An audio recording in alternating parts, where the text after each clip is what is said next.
Acompáñame, Primera de Tesalonicenses. Vamos a tener una pausa de la serie de Primera de Timoteo, y precisamente por todo lo que estamos pasando como iglesia desde la semana pasada,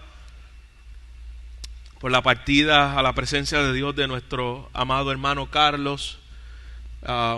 Yo acabo también de perder esta semana a un buen amigo de México, un pastor, el pastor Héctor Ursúa, amigo de muchos años de nuestra familia, y yo he tenido, hermanos, que ir a la Escritura y volver otra vez a alentar mi alma, porque de alguna forma estas noticias nos abruman, nos nublan la mirada, y tenemos que poner nuestra mirada en la palabra, que es la que tiene respuestas a nuestras vidas en momentos como estos. Tenemos también a nuestro hermano Pascual batallando de igual forma entre la vida y la muerte en el hospital.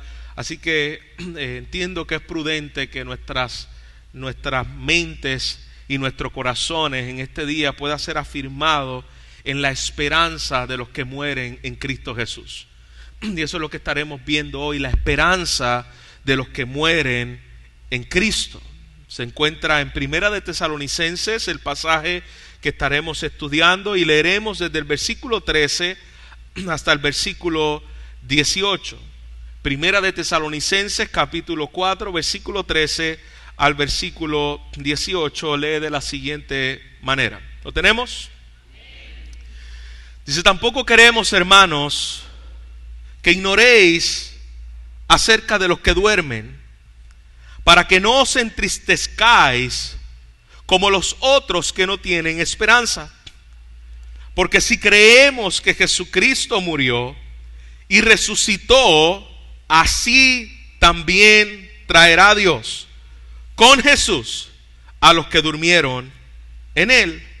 Por lo cual os decimos esto en palabra del Señor, que nosotros que vivimos, que habremos quedado hasta la venida del Señor, no precederemos a los que durmieron. Porque el Señor mismo, con voz de mando, con voz de arcángel y con trompeta de Dios, descenderá del cielo, y los muertos en Cristo resucitarán primero. Luego nosotros, los que vivimos, los que hayamos quedado, seremos arrebatados juntamente con ellos en las nubes para recibir al Señor en el aire, y así estaremos siempre con el Señor. Por tanto, alentaos los unos a los otros con estas palabras. Padre, gracias una vez más en que tenemos, Señor, todo el consejo tuyo, todo lo que necesitamos para esta vida y todo lo que necesitaremos en la vida venidera, lo tenemos en tu palabra. Ella es suficiente para traer a nuestras almas, Señor, consolación, fortaleza, exhortación, ánimo, confrontación, todo lo que tú sabes, Señor, que nuestras vidas necesitan en esta mañana. Te ruego, Espíritu Santo de Dios, que te mueves en medio de tu pueblo y que habitas en medio de tus hijos, que tú afirmes esta verdad en nuestros corazones y que salgamos de este lugar llenos de la esperanza en nuestro Señor Jesucristo. Para la gloria de tu Hijo Jesús te lo pedimos. Amén. Amén. Pueden sentarse, amados. Si hay algo que caracteriza al ser humano, es la continua curiosidad, insaciable curiosidad de lo que va a ocurrir en el día de mañana. Hay algo en el ser humano que intrínsecamente, continuamente buscamos qué va a ocurrir, qué va a pasar mañana, qué va a pasar con mi vida, qué sucederá con mi familia, qué va a pasar con mis seres queridos. Tanto es así, hermanos, que el hombre sin Dios busca esta respuesta por medio de horóscopos, por medio de aquellos que aparentemente le leen la mano, por medio de espiritismo, por medio de especuladores. Conocemos a hombres como Nostradamus, usted no sé si esa es la pronunciación del nombre correcto, donde supuestamente ha dicho cosas que van a ocurrir y que tal y tal fecha, en tal manera van a ocurrir tal cosa. Otros más místicos todavía creen en que los Simpsons siguen diciendo el futuro. No, es que salió en los Simpsons. Y eso, y cada cual está buscando de una manera desesperada lo que va a ocurrir y lo que le depara el futuro. Desde la cantidad de pensión que voy a terminar ganando, desde el momento en que me voy a jubilar, desde los huracanes que van a pasar por Puerto Rico, desde las enfermedades y los virus que van a ocurrir en este año, y desde la antigüedad, hermano, el hombre siempre ha buscado resolver el enigma del futuro, pero mayormente el enigma de la muerte. Si hay algo que los científicos han intentado discernir por medio de la medicina, de los laboratorios, de los análisis, es ver cómo puede detener la muerte. Hemos visto que ha habido cura para muchas enfermedades. Hay algunas que todavía no ha visto una cura para el SIDA, no ha habido una cura para el cáncer, pero hermanos, probablemente en un futuro exista la cura para el cáncer. Probablemente en un futuro cercano va a existir una medicina que va a curar el SIDA, pero lo que no existirá hasta el momento final de toda la historia de la humanidad es la cura contra la muerte. No la van a encontrar, porque es la maldición por el cual dice la Escritura que es la paga del pecado. La razón por la cual cada ser humano muere sobre la tierra es precisamente por causa del pecado. El hombre desobedeció a Dios, y dice la palabra que el día en que comieres del árbol ciertamente morirás, y ahí es donde ha pasado la muerte a todo ser humano. Los filósofos han batallado contra la cuestión de la inmortalidad. Los espiritistas han tratado de comunicarse con los muertos, intentando ver del más allá, ver qué está pasando, ver qué puede ocurrir, ver qué está sucediendo en ese mundo que nosotros no entendemos. Y hay confusión dentro de muchos acerca del tema de la muerte. En nuestro mundo moderno, los científicos han investigado, hay series que, no sé si usted la ha visto en estos canales de investigaciones, donde toman personas que han tenido experiencias, que dicen que han muerto y que han retornado a la vida, y comienzan a hacer análisis y hablan del famoso túnel, de que entraron por un túnel y lo que vieron fue algo oscuro, y han estudiado fenómenos ocultos buscando la clave y del misterio de la vida después de la muerte. El mundo está ansioso porque sabe que es algo inminente. La muerte, nadie se puede escapar sobre esta tierra. Todos saben que van a morir. No todos piensan en el momento de su muerte, pero si hay algo que el hombre puede estar seguro, es el día de su muerte. De algo te podrás escapar sobre esta tierra, pero de algo que no nos podremos escapar es de la muerte. Afortunadamente, hermanos, la palabra de Dios nos da toda la información que tú y yo necesitamos para entender qué sucede después de la muerte. Si hay un lugar donde nosotros podemos tener la seguridad de lo que dice que es fidedigno, es real, es la palabra de Dios. Para tú poder hablar de la muerte y qué ocurre después de la muerte, tiene que haber alguien que haya traspasado el umbral de la muerte y haya regresado a la vida, ni nos diga cómo es. Nosotros tenemos a nuestro Señor y Salvador Jesucristo. Él pasó el umbral de la muerte y Él resucitó, y hoy tenemos la revelación de su palabra por causa de que Él venció el poder de la muerte. No estamos ajenos a qué es lo que va a ocurrir después que el hombre muera. Estamos seguros porque aquel que venció la muerte nos dice, inspirando por el Espíritu, qué es lo que sucede con la humanidad, cuál es el destino final, qué va a pasar con los que mueren. Y me encanta porque el versículo 15 de estos versículos que acabamos de leer dice: por el cual decimos esto en palabra del Señor Jesús. Lo que está diciendo Pablo es por palabra de Jesús.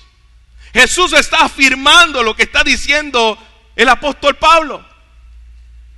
Los creyentes no tenemos que adivinar, no tenemos que especular, no tenemos que hacernos historias de viejas ni de leyendas urbanas de lo que pasa en el momento de la muerte. Los creyentes tenemos la palabra fiel y segura donde nos dice qué ocurre con el creyente en el momento de su muerte.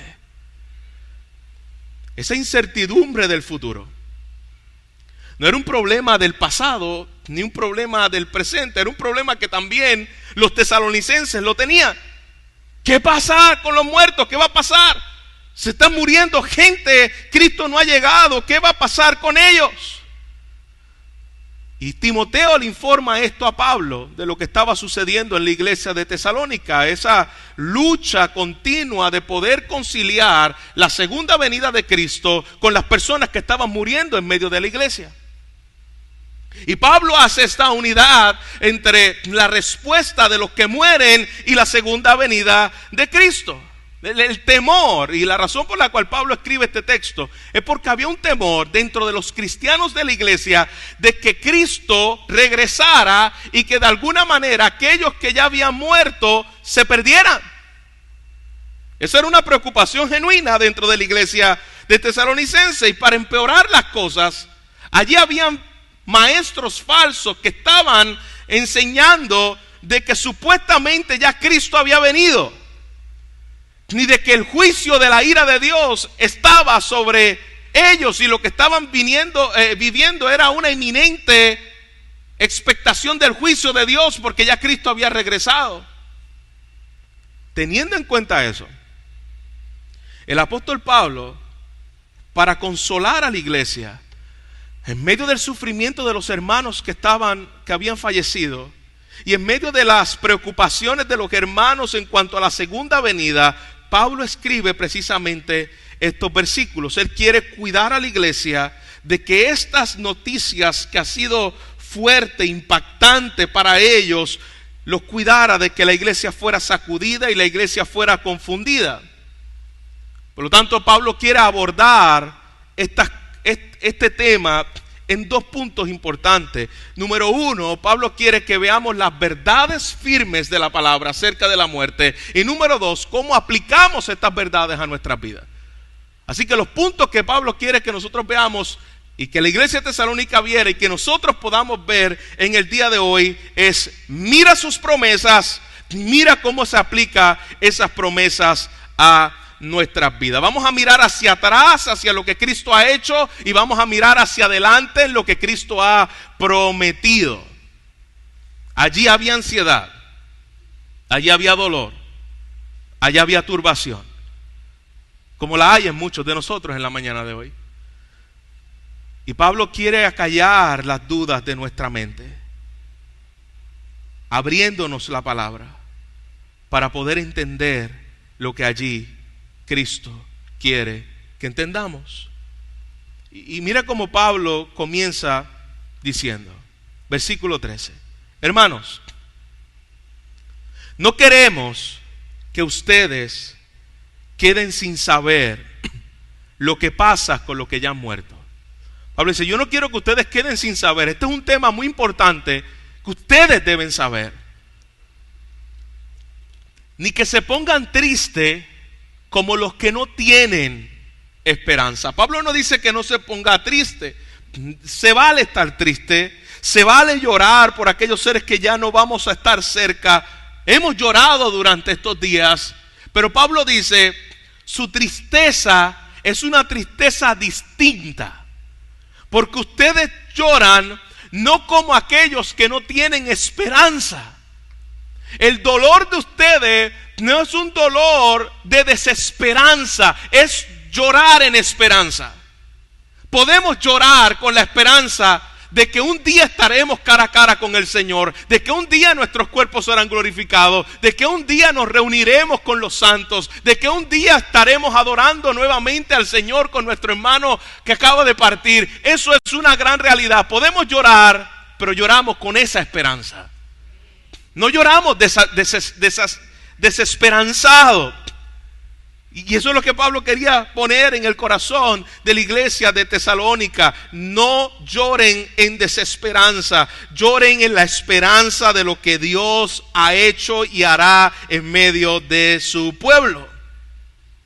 Miren la muerte bajo los lentes de la perspectiva divina. Porque la ignorancia de lo que la Biblia dice acerca de la muerte nos conduce a una confusión y una preocupación y a un desaliento y a una depresión, porque no entendemos lo que la palabra nos dice acerca de este tema.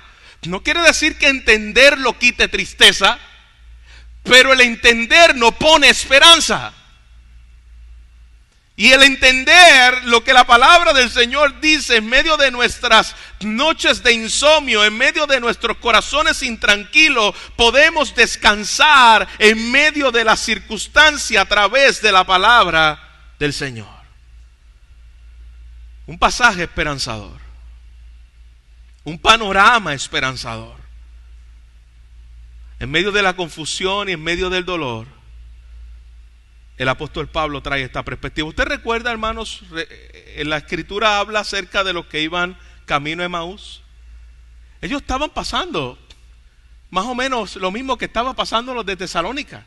Ellos habían perdido de perspectiva lo que la palabra decía acerca de la muerte de Jesús. Y ellos que estaban desesperanzados, dice, se nos murió el Mesías, acaban de crucificar al Mesías, murió y no tenían esperanza. Y dice que Jesús mismo se le aparece a aquellos caminantes de Emaús y él comienza a abrirle las escrituras para mostrarle lo que ellas decían de él. Y mientras leían la escritura, en su desesperanza, en su frustración, en su desánimo, en su depresión, dice la palabra que ardía el corazón de ellos y comenzaba a volver a tener vida, visión, propósito, porque el Señor les abría las escrituras. Eso es lo que está haciendo el apóstol Pablo. Pablo quiere que podamos ver desde la perspectiva divina y que nuestros corazones puedan ser alentados de primera mano por el poder transformador de la palabra y pueda volver a arder nuestro corazón por el glorioso regreso de nuestro Señor Jesucristo. Así que mientras vamos avanzando por lo que Pablo está diciendo, inspirado por el Espíritu Santo, queremos ver la promesa de Dios sobre sus hijos y que nuestros corazones salgan llenos de esperanza en esta mañana. Comenzaremos preguntándonos y contestando: ¿qué pasa con los cristianos que mueren? ¿Qué pasa cuando un cristiano muere? ¿Qué está pasando ahora mismo? ¿Qué pasó en la vida de nuestro hermano Carlos? ¿Qué pasa con aquellos que murieron? Versículo 13: tampoco queremos, hermanos, que ignoréis acerca de los que duermen, para que no os entristezcáis como los que no tienen esperanza. Pablo está trayendo aquí un positivo y un negativo.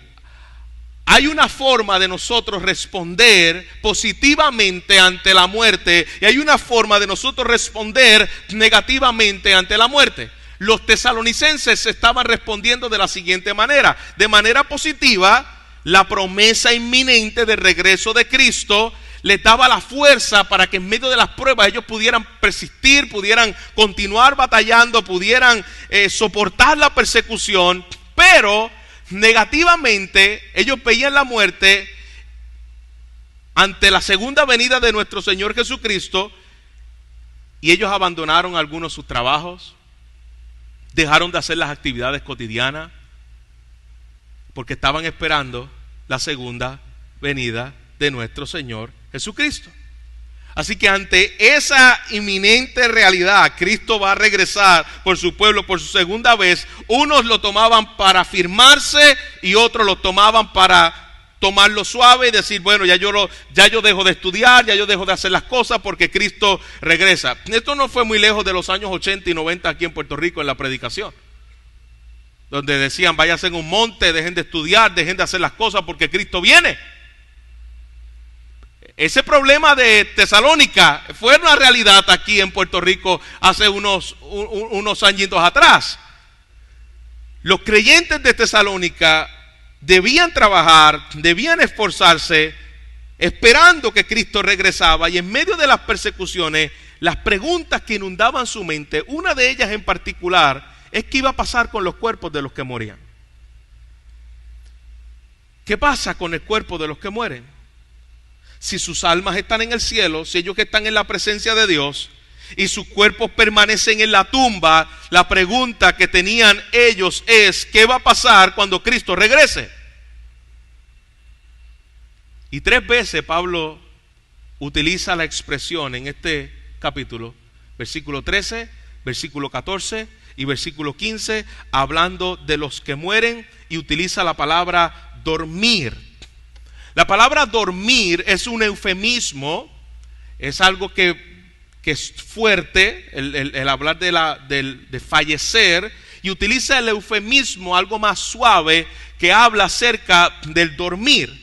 Y ese dormir está hablando del cuerpo material, del cuerpo físico.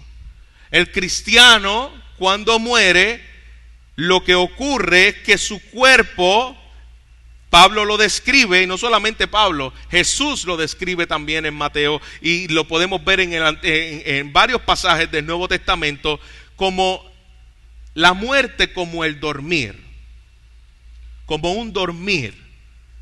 Pero lo interesante del dormir es que el sueño nunca es definitivo, aún hasta los que roncan hasta más no poder. Aún ese sueño no es definitivo, en un momento dado se tiene que despertar. Pues esa es la ilustración cuando Pablo y el vocabulario de los que hablan acerca de la muerte, como Jesús y entre otros, hablando acerca de la definición de el morir, es un sueño, es algo que no es definitivo, es algo temporal. Y Pablo usa esto para referirse, escúcheme bien, al cuerpo físico del hombre. Cuando un creyente muere, sus cuerpos duermen. Pablo no está haciendo referencia al sueño del alma. Pablo no está diciendo el concepto del sueño del alma en el cual el hombre, la parte inmaterial del hombre, el espíritu también muere hasta que Cristo regrese. No, eso no es bíblico, eso no está en las Escrituras. Por el contrario, la Biblia así nos afirma claramente que la conciencia del hombre, la parte espiritual del hombre es eterna en cada persona. El día en que un creyente muere, nunca deja de existir. Sus pensamientos nunca dejan de estar. Así que la parte inmaterial del hombre sigue viva. No hay un momento en que la persona deje de existir o deje de estar consciente de su existencia. Eso nunca pasa. ¿Y qué es lo que sucede? Bueno, que la parte material del hombre, su cuerpo, está en un descanso hasta que Cristo regrese. Por ejemplo, cuando los cristianos mueren, sus cuerpos van a la tumba, pero sus espíritus van directamente a la presencia de Dios.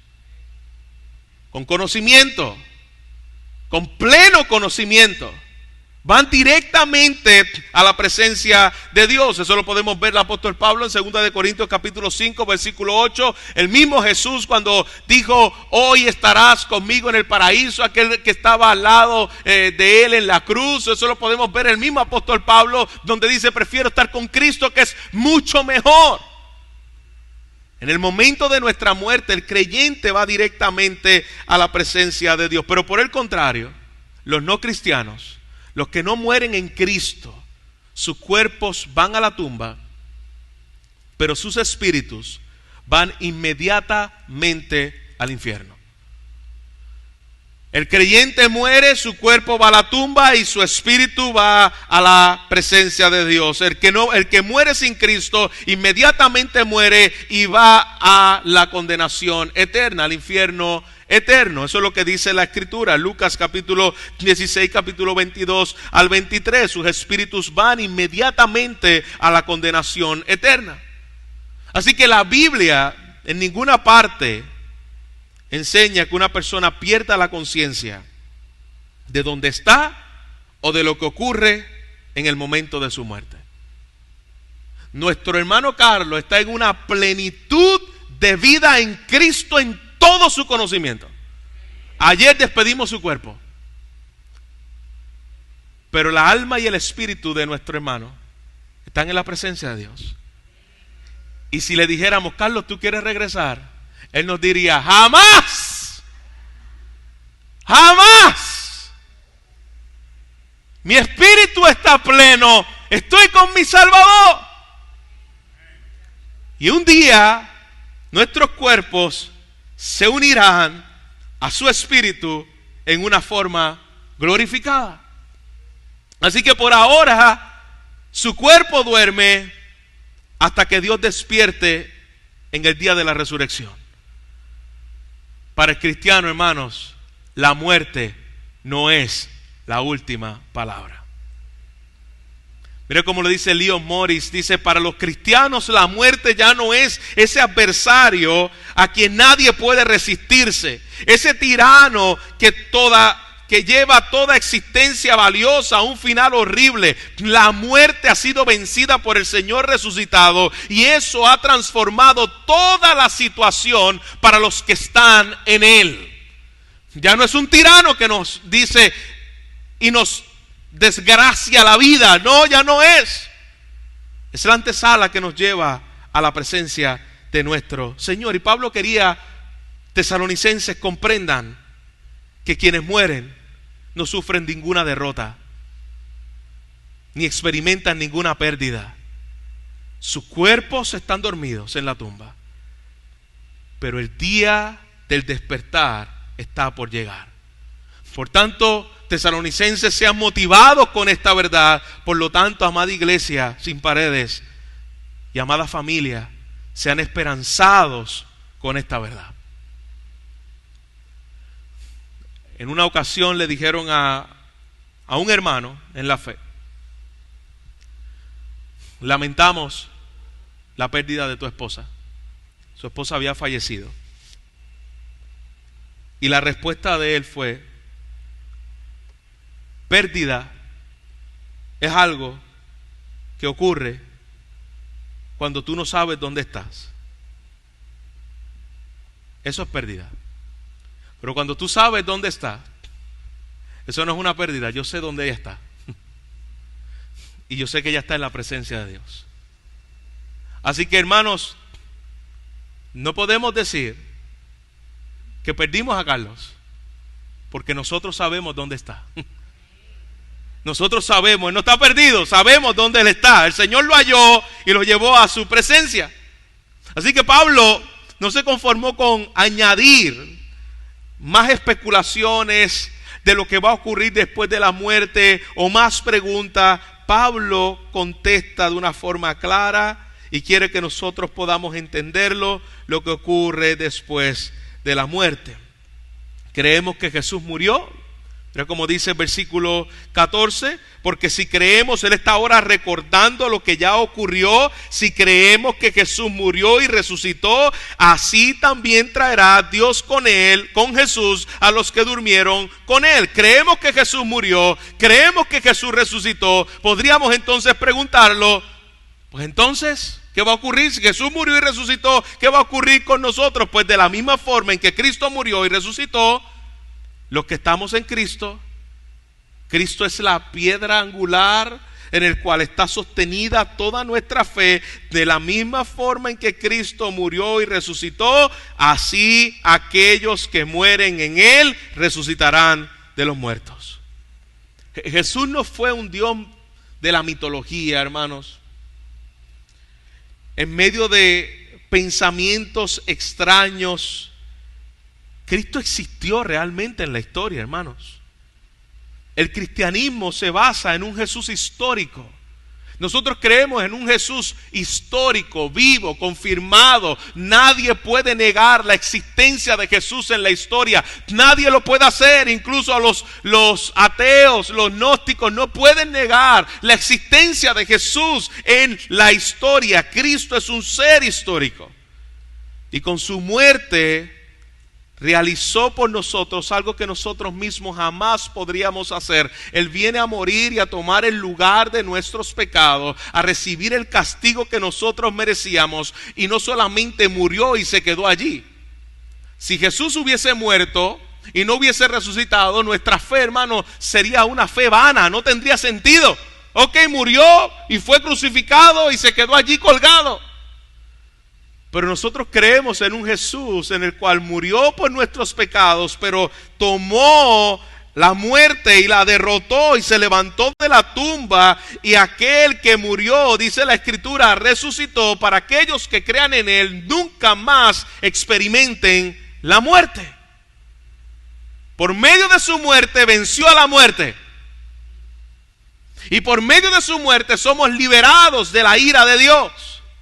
Y nos trasladó del reino de las tinieblas al reino de su Hijo amado en Cristo Jesús. Tesalónica necesita recordar esta verdad. Mi corazón necesita recordar esta verdad.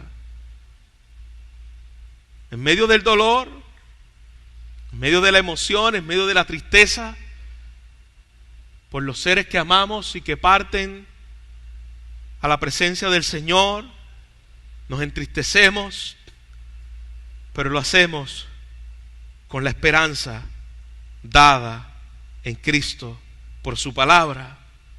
Que nunca perdemos la maravilla de esa verdad.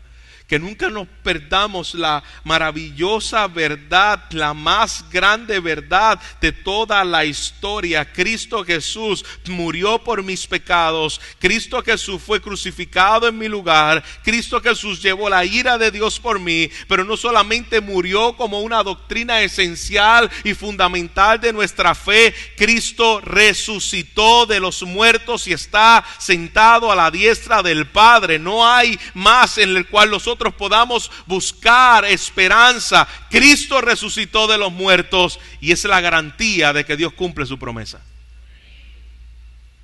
Dios cumple su promesa. Dios cumple su palabra.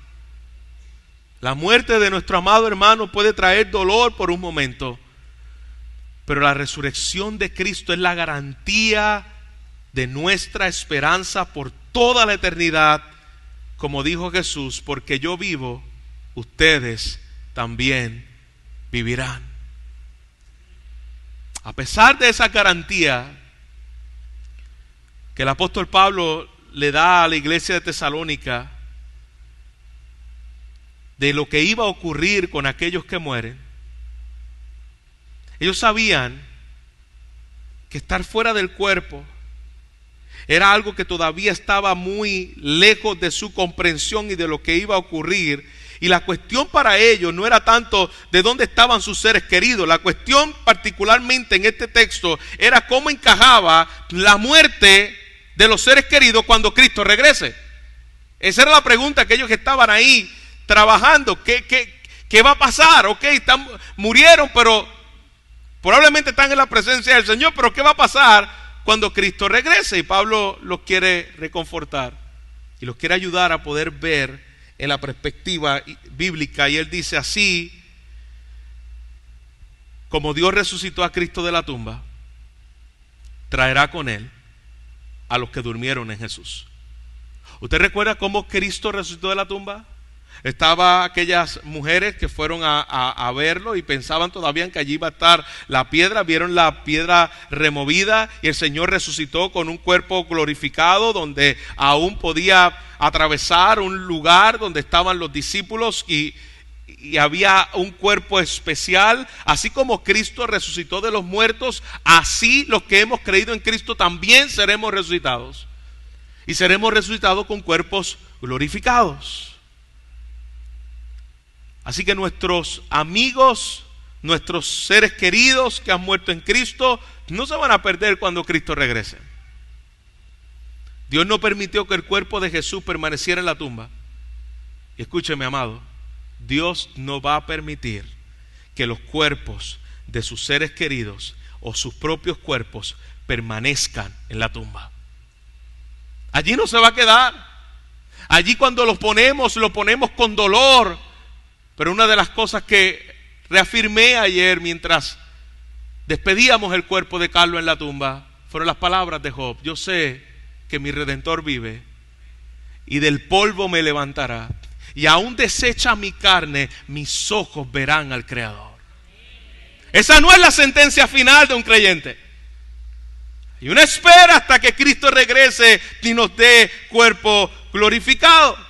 Dios no va a permitir que nuestros cuerpos se queden ahí. Hermanos, ¿qué mayor esperanza podemos tener como seguidores de Cristo?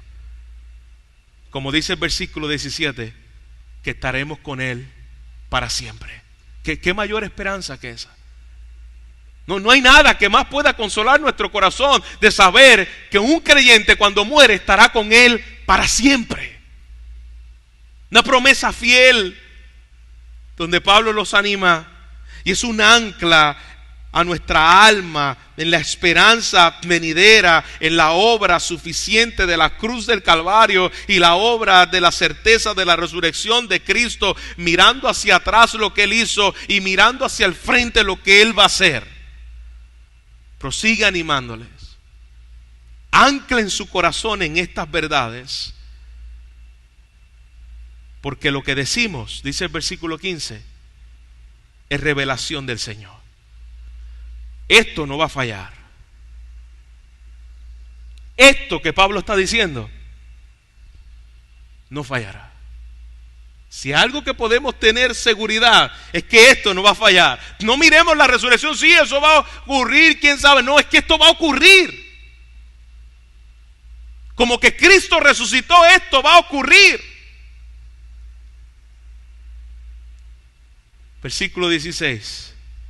Porque el Señor mismo, con voz de mando, con voz de arcángel y con trompeta de Dios, descenderá del cielo, y los muertos en Cristo resucitarán primero, y luego nosotros, los que vivimos, los que hayamos quedado, seremos arrebatados juntamente con ellos en las nubes para recibir al Señor en el aire, y así estaremos con el Señor para siempre. Muchos toman este versículo para hablar de manera especulativa de cuándo Cristo va a regresar, para poner fecha de cuándo Cristo viene, para hacer series acerca de la venida de Cristo. Y si hay series, hermanos, que a la gente le gusta oír y especular sobre la misma, es acerca de esto. Tú harás una serie de la segunda venida de Cristo y va a tener gente. Porque gente quiere saber qué va a ocurrir. Pero Pablo, cuando está hablando de la segunda venida de Cristo, no le está haciendo de una manera especulativa, no le está haciendo de una manera contenciosa, no le está haciendo de una manera de que va a poner fecha. Pablo lo está haciendo para alentar el corazón de una iglesia que ha perdido seres queridos. Ni Pablo está hablando de la segunda venida de Cristo con el propósito de recordarle al corazón de estos hermanos que Jesús viene de nuevo, fiel y verdadero. 2, que Él viene por su iglesia. 3, que los muertos en Cristo no se perderán en este evento. 4, que cuando venga Cristo habrá una reunión gloriosa. 5, que la expectativa de este evento constituye un motivo de ánimo. Ese es el propósito por el cual Pablo habla de la segunda venida. Que si viene antes, después de un milenio, después de 7 años, que eso es irrelevante a lo que Pablo está queriendo que nosotros entendamos aquí. Hay gente que se preocupa más la fecha de la venida de Cristo que su vida esté preparada y lista para la venida de Cristo. Pablo quiere animar a la iglesia que la certeza de su venida sea esperanzadora. Y sin duda, iglesia, la Biblia nos enseña: Jesús vendrá de nuevo. Puede sonar trillado, es mucho eslogan, puede sonar amenazador para algunos otros, pero yo quiero que esto pueda retumbar en tu corazón y en tu alma. Cristo viene de nuevo por su iglesia. 23 de los 27 libros del Nuevo Testamento nos dicen que Cristo viene. 1 de cada 30 versículos en el Nuevo Testamento habla directamente de la venida de Cristo. Mira qué interesante. Por cada referencia bíblica a la primera venida de Cristo, la primera vez que Cristo vino a morir por nuestros pecados, por cada referencia bíblica a la primera venida de Cristo, hay 8 que apuntan a su regreso. Así que si su primera venida fue inminente y segura, hay más versículos que hablan de su segunda venida que de su primera. Su segunda venida es fiel y es verdadera, y Él volverá. Y está claro, está en los escritores bíblicos e inspirado por el Espíritu. No hay forma de perder de perspectiva de que Cristo vuelve por segunda vez. Este tema nunca fue un tema de especulación en el Nuevo Testamento.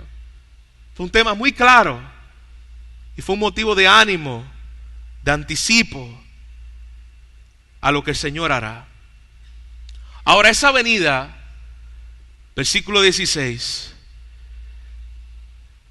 miren lo que dice la Escritura. ¿Cómo será? Pues el Señor mismo descenderá del cielo con voz de mando, con voz de arcángel y con la trompeta de Dios. No hay advertencia previa, no hay una notificación, no hay un aviso dado. Es con un grito, una voz, una trompeta. Está hablando de lo mismo, enfatizando de que la voz de Dios será un rugir. Él vendrá como voz de trompeta, como voz de mando, como voz de arcángel.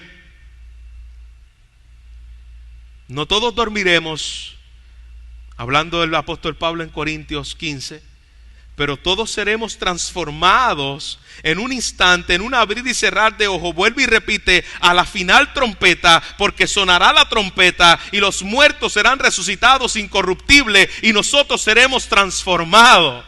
No falta sustento bíblico para el inminente regreso de nuestro Señor Jesucristo. Claro y firme. El regreso de Cristo traerá una reunión maravillosa cuando Él venga por su iglesia. Al menos, por lo menos en lo que acabamos de leer, hay 3 reuniones.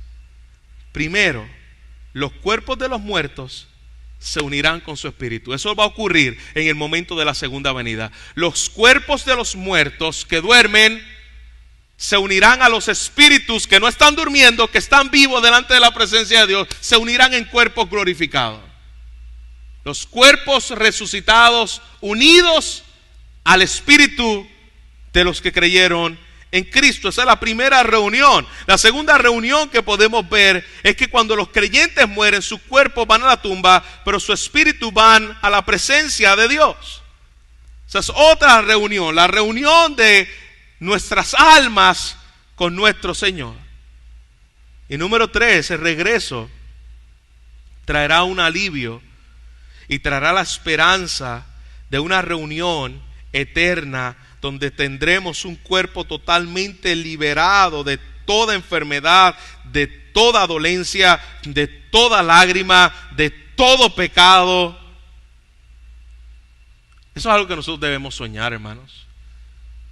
Si hay algo que debe anhelar nuestra alma y nuestra vida, es poder servirle al Señor en un cuerpo libre de pecado.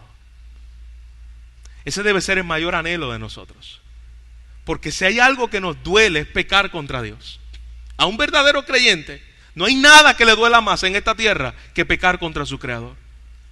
Y es tú saber que se te dará cuerpos glorificados, donde ya no vamos a pecar con el Señor, donde ya no habrá muerte, donde los enemigos de Dios serán juzgados y seremos librados por toda la eternidad para servirle, para amarle, para disfrutar de Él. Eso debe traer estímulo a nuestros corazones. Y al igual que el apóstol Pablo trató de consolar el corazón de los tesalonicenses sobre sus seres queridos, también intentó tranquilizarlos sobre el futuro. Si supiera que los creyentes estarían vivos en el momento del Señor, seguramente habría tratado de prepararlos para ese momento, pero dice, ustedes deben prepararse para la segunda venida de Cristo, y los que están todavía durmiendo, muertos, ellos también van a resucitar. Así que hay esperanza para los vivos, hay esperanza para los muertos. Mira lo que el Señor le dice a la iglesia en Apocalipsis capítulo 3 versículo 10. Yo también te protegeré de la hora de la prueba, la cual vendrá sobre el mundo entero. Los tesalonicenses podían anticiparse a la venida de Cristo, porque Él apartaría, escuche bien, para siempre la ira venidera sobre este mundo, sobre ellos. Eso es lo que está diciendo ese texto. Ese texto no está diciendo, este texto lo hemos tomado para hablar de un arrebatamiento secreto, donde Dios se va a llevar a la iglesia cuando esté sufriendo. Eso no es lo que dice este texto. Cuando la Biblia dice, yo también te protegeré de la hora de la prueba, la cual vendrá sobre este mundo, no es que cuando venga una persecución el Señor te va a llevar a la iglesia en un rapto secreto para que no sufra. No, los cristianos del primer siglo no fueron arrebatados en un rapto secreto en medio del sufrimiento. Así que de eso no se trata. No se trata de un rapto secreto donde la iglesia no va a sufrir ni va a pasar tribulación. No. ¿Y de qué trata este texto? De la hora de la prueba, la cual vendrá sobre el mundo entero. El terrible día del juicio, de la ira de Dios. Dios va a librar a su iglesia de su ira. Cuando Dios derrame su ira sobre esta tierra, Dios va a librar a su iglesia, porque la ira de Dios cayó sobre la persona de Jesús para que nunca caiga sobre sus hijos. Ya Él la recibió por nosotros, así que el día de la prueba, el día en que la ira de Dios caiga sobre esta tierra, sus hijos están seguros de que nunca recibirán la ira de Dios. Dios nunca nos prometió de llevarnos en un rapto en el momento en que el mundo nos persiga y se levante contra nosotros. Nunca lo prometió, pero sí nos prometió librar de su ira. Su ira nunca caerá sobre sus hijos. Y el día en que la ira de Dios caiga sobre este planeta y arda como estopa, los que están en Cristo serán librados, como dice, de la hora de la prueba, lo cual vendrá sobre este mundo. Seremos librados. Pastor, entonces, ¿sí creemos en la segunda venida de lo que dice Pablo aquí? Claro, es una segunda venida para estar con Él para siempre, antes de que la ira de Dios caiga sobre esta tierra. No un rapto secreto en el cual creemos que Dios me libra en los momentos de sufrimientos y persecución. No, eso no es lo que enseña la Biblia. La Biblia sí habla de una segunda venida. En el momento en que Cristo venga, se lleve a su iglesia, en ese momento vendrá la ira de Dios sobre este planeta. Y el Señor protegerá a su iglesia en la hora de la prueba. Esperan ansiosamente que Jesús los va a rescatar de la ira venidera. Hermano, ¿usted espera eso? Que el día en que la ira de Dios caiga sobre esta tierra, Él te va a librar. porque tú estás sellado con su Espíritu, porque su sangre te ha limpiado, porque eres pertenencia de Él, porque has sido adoptado por Él, has sido amado por Él. Esa es la esperanza del creyente. Cristo regresa por segunda vez y no debe ser motivo de miedo, debe ser motivo de entusiasmo para que de nuestro espíritu surja el clamor: ven, Señor Jesús. Tú vuelves. Y esperamos ansiosamente tu rescate. Y tu iglesia ama tu venida. Tu iglesia ama con la esperanza que tú has prometido de que te veremos y estaremos contigo cara a cara. Y hay algunos detalles que yo quiero resaltar acerca de la venida de Cristo, porque dice en primer lugar, mire qué glorioso, hermanos, que el Señor mismo descenderá del cielo. Él no va a enviar una escolta. Él no va a enviar un embajador.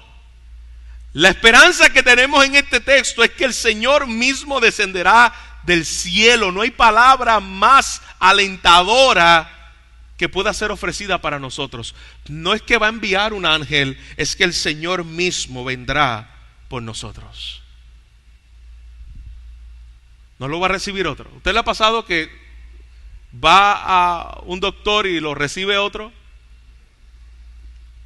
O va a la casa de fulano y te recibe otro. No, pero es que yo vine a ver a esta persona. El Señor le está diciendo: yo no voy a enviar a alguien, yo mismo estaré con ustedes.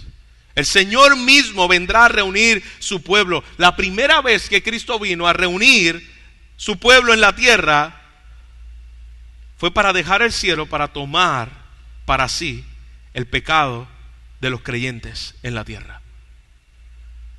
Pero ahora Jesús está ofreciendo unas palabras de esperanza a los discípulos. Y Él no viene con respecto a lo que es el pecado. Él viene para reunir a los creyentes por los cuales Él murió. ¿Qué antídoto mejor para nuestro corazón atribulado? Es de saber que Jesús mismo vendrá y me llevará con Él. No me va a dejar arrollado, hermanos. Él no se va a olvidar de nosotros. Él lo hará. Él cumplirá su promesa cuando Él venga por su iglesia. En segundo lugar, la voz de mando, la voz de arcángel, la trompeta de Dios, es el llamado ineludible de Dios por su pueblo. Estas palabras se está hablando de la realidad, de lo poderoso que será, de lo fuerte que será, lo evidente que será, lo claro y poderoso que será la resurrección de los muertos por la voz de nuestro Señor. Aquella voz que dijo, habló y creó el cielo y la tierra, es aquella voz que hablará y nuestros cuerpos serán glorificados y responderemos a su voz. Y un tercer evento que ocurrirá es el orden en que la iglesia será arrebatada para estar con Él. Pablo dice: los muertos en Cristo resucitarán primero. Y luego nosotros, Pablo todavía tenía la esperanza de que cuando Cristo regresara, Él estuviese vivo. Porque Él dice: y luego nosotros, se incluye, los que aún vivimos y hayamos quedado, seremos arrebatados juntamente con ellos. Así que, iglesia de Tesalónica, no se confundan. Los primeros que van a resucitar son los muertos en Cristo, y nosotros seremos transformados, pero estaremos juntamente con ellos. Y le asegura a la iglesia: quienes mueran en Cristo, ellos no se van a perder el regreso de Cristo. No es algo que se lo van a perder, ellos van a resucitar, y de paso van a resucitar primero. Los que murieron en Cristo resucitarán primero. La muerte no los separó del Señor. Y escúcheme, hermano, y su regreso mucho menos.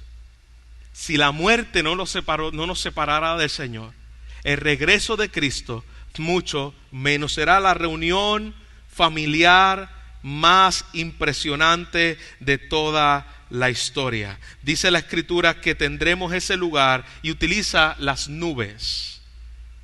Será en las nubes. ¿Qué se refiere cuando Pablo habla acerca de las nubes? No es que, porque muchos se imaginan a Jesús bajando en una nube. No está hablando de esta nube de forma literal. Se refiere a enfatizar la majestuosa reunión que tendremos en la presencia de Dios. El encuentro en las nubes es esa reunión en su presencia, estar con Él delante de su presencia.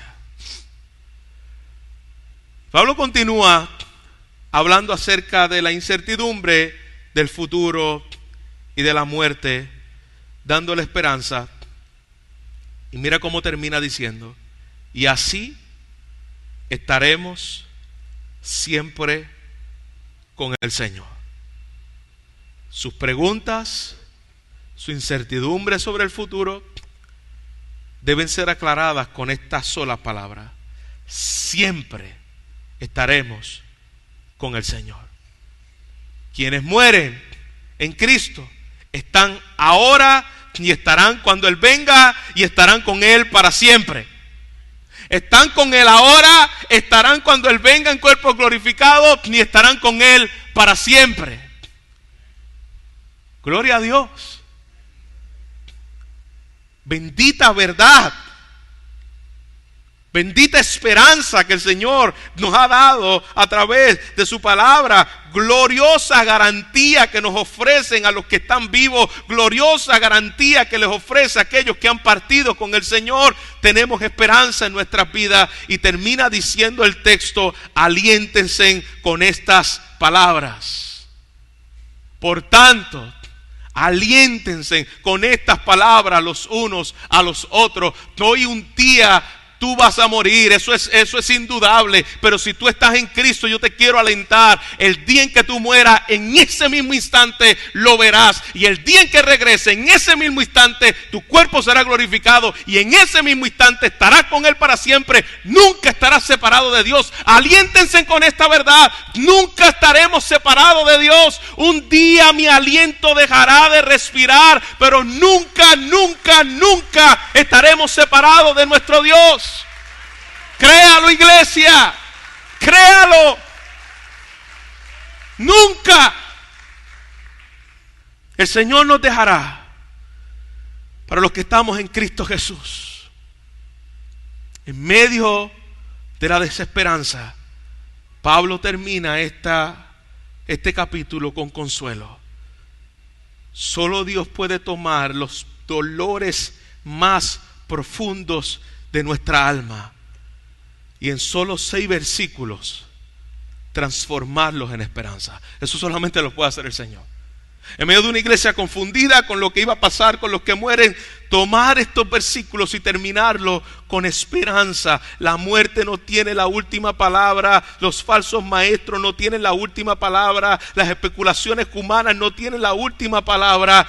Dios hace brillar la luz de su verdad y solo puede Él transformar mi ignorancia, mis preguntas, mis dudas, mis inquietudes en una comprensión plena de lo que Dios ha revelado en su palabra. Solo Dios puede cambiar el dolor en alegría. Solo Dios puede cambiar la desesperanza en seguridad. Estos textos nos animan. No es de extrañar, hermanos, con esto cierro, que nos cueste tanto encontrar la paz en medio del sufrimiento y del dolor de un ser querido, y que nos preocupemos tanto por la vida de mañana cuando ignoramos la palabra de Dios. No nos debe de extrañar, porque aún nosotros que estamos continuamente expuestos a ella, yo tengo que volver a enfocarme, yo tengo que volver a refrescar mi alma, yo tengo que volver a poner mi ancla en puerto seguro, que es su palabra. Y eso es exactamente lo que Pablo está haciendo aquí. Si realmente queremos consuelo, tenemos que mirar su palabra. No hay consuelo en medio de la muerte fuera de la palabra de Dios. No hay consuelo en medio de la muerte fuera de la persona de nuestro Señor Jesucristo. Tenemos que ver su verdad y que esa verdad aliente nuestras almas.